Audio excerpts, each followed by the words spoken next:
안녕하세요. 잡시광입니다. 2020년 6월 평소에도 망언 제조기로 소문이 난 아소다로 일본 부총리 겸 재무상이 또 한 번 망언을 기록했습니다. 일본인들의 민도가 높아서 코로나 사망률이 낮다라는 황당한 주장을 한 것인데요. 아소다로 부총리는 당시 열린 참의원 재정금융위원회에서 도시를 봉쇄하지 않고 버틴 일본 정부의 코로나19 대응책에 대해 설명하면서 다른 나라 인사들로부터 당신들만의 약을 갖고 있느냐는 전화를 자주 받았다고 자랑을 늘어놓았습니다. 여기까지는 그렇다고 쳐도 뒤이어 이런 말을 한 게 문제였습니다. 그렇게 얘기하는 사람들에게 당신들과 우리나라와는 국민의 민도 레벨이 다르다 라고 하면 모두가 말을 더는 잇지 못했다. 상대방은 아마도 이것이 한 나라의 부총리의 입에서 나온 말인가 경악스러워서 말을 잇지 못했을 것 같은데요. 어쨌든 아소다로가 이 말을 했던 2020년 6월만 해도 코로나로 인한 인구 100만 명당 사망자 수는 일본이 7명, 한국이 5명인 반면 영국은 580명, 이탈리아 555명, 미국 327명에 달했습니다. 아소 부총리가 앞으로 일본에서 벌어질 방역 대참사는 꿈에도 모른 채 코로나로 고통받는 국가에게 정말 눈치 없는 망언을 한 것이죠. 그로부터 1년 뒤 도쿄올림픽이 한창 진행되고 있는 지금 일본의 일일 확진자 수는 무려 1만 명에 달합니다. 올림픽이 열리는 도쿄에서만 7일 연속으로 하루 신규 감염자가 1,000명을 넘고 있습니다. 더구나 해외에서 들어온 선수들과 올림픽 관계자 중에서도 신규 감염자가 계속 나오고 있습니다. 아소다로 부총리의 말대로라면 일본의 민도는 어쩌다가 이렇게까지 바닥으로 떨어진 것일까요? 애초에 아소다로의 말은 잘못돼도 한참 잘못된 것이었습니다. 일본의 민도가 높아서 코로나 사망률이 낮다니 상식적으로 생각해 봤을 때 감염률이 낮으면 모를까 사망률이 낮다고 시민의식이 훌륭하다는 것부터가 잘못된 논리입니다.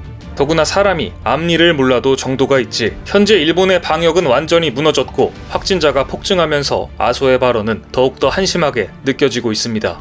그런데 창피한 것은 일본의 이러한 방역 실태가 올림픽 중계방송 때문에 전 세계에 실시간으로 보도되고 있다는 겁니다.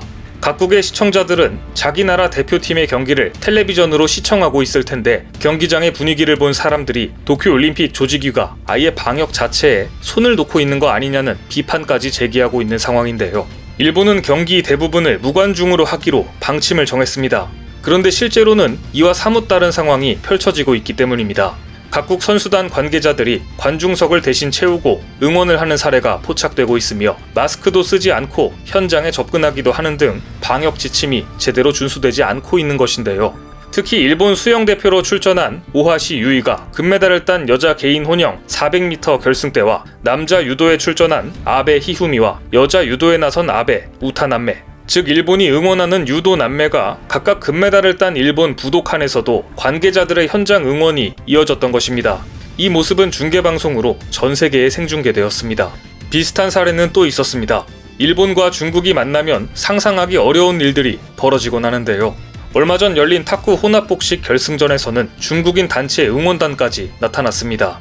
이 경기는 분명 무관중 경기였습니다. 그럼에도 불구하고 이들은 중국 국기를 든 채 객석 뛰어앉기 같은 기본적인 방역 수칙도 무시했으며 짜요라고 고래고래 소리를 지르며 응원했습니다. 그런데 일본의 반응이 가관입니다. 방역 수칙을 어긴 중국 응원단이 어떤 경로와 방법으로 들어왔는지조차 파악하지 못한 것입니다. 일본 언론 스포니치 아넥스는 차이나라는 옷을 입고 있었다는 점에서 중국 선수단 관계자로 추정되며 기자실을 출입하는 사람들인지 정체를 알 수 없어서 수수께끼 응원단이라는 표현까지 썼습니다. 이쯤 되면 이번 도쿄올림픽에서는 방역수칙, 무관중 원칙을 무시해도 제재할 만한 시스템이나 인력이 전혀 없다는 것이 증명된 것입니다. 이것은 숫자로도 증명이 됩니다. 허술한 방역 탓에 도쿄올림픽 관련 신규 확진자가 누적 200명이 넘으며 폭증하고 있습니다. 그런데 대회가 파행 직전의 상황에서 그야말로 아슬아슬하게 진행되는 와중에도 스가 총리의 반응은 예상대로입니다. 모든 게 순조롭다. 이 상황에서도 모든 게 순조롭다고 하는 일본 정치인의 터무니없는 현실 감각에 참지 못한 외신들까지 작심하고 팩트 폭격을 가하고 있습니다. 특히 미국 워싱턴 포스트는 강한 어조로 올림픽 조직위 인사들의 잇따른 스캔들이 일본 엘리트층의 추한 성향을 드러냈다는 아주 직설적인 제목의 기사를 보도했습니다.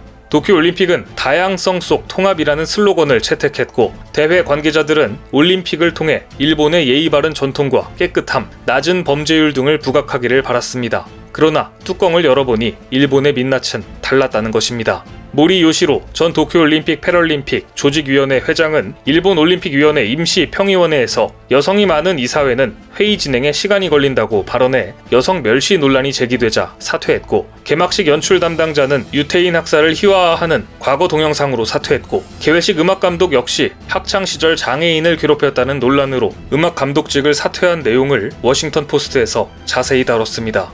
또한 워싱턴 포스트는 아소다로 부총리 겸 재무상이 지난 2017년 나치 독재자 아돌프 히틀러를 옹호하는 발언을 하는 등 여러 차례 논란을 빚었지만 물러나지 않은 점까지 예로 들면서 비판했습니다.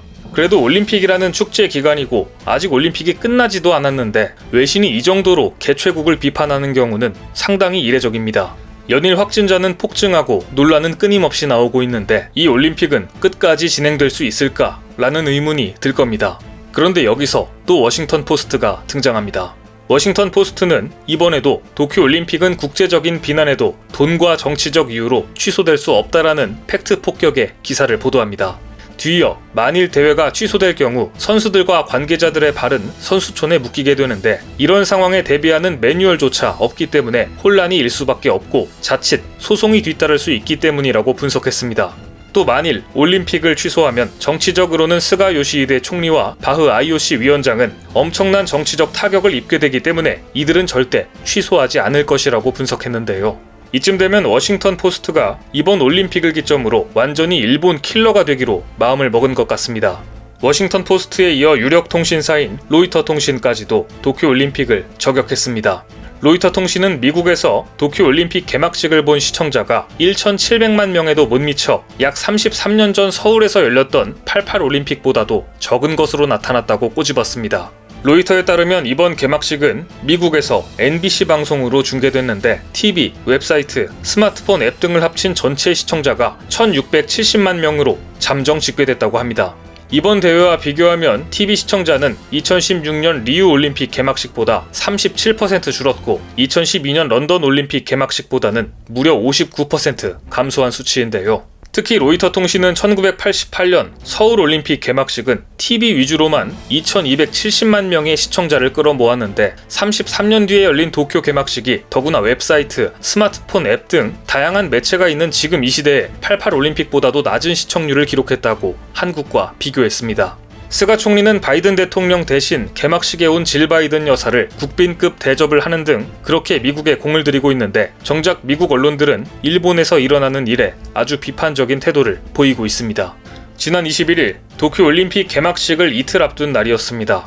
일본 항공자위대 고개 비행단인 블루 임펄스가 일본 국립경기장 인근 상공을 날며 기체에서 배출되는 연기로 오륜 모양을 그리려고 시도했는데요. 도쿄올림픽에 대한 비판이 고조되는 가운데 이날 블루 임펄스가 그린 오류는 그다지 선명하지 않았습니다. 이것을 본 일본인들은 올림픽이 흐지부지 될 징조라며 불안해했다고 하는데요. 슬픈 예감은 틀린 적이 없습니다. 그 불안은 이미 현실이 되어버렸습니다. 오늘 준비한 소식은 여기까지입니다. 댓글을 통한 여러분들의 많은 의견 기다리겠습니다.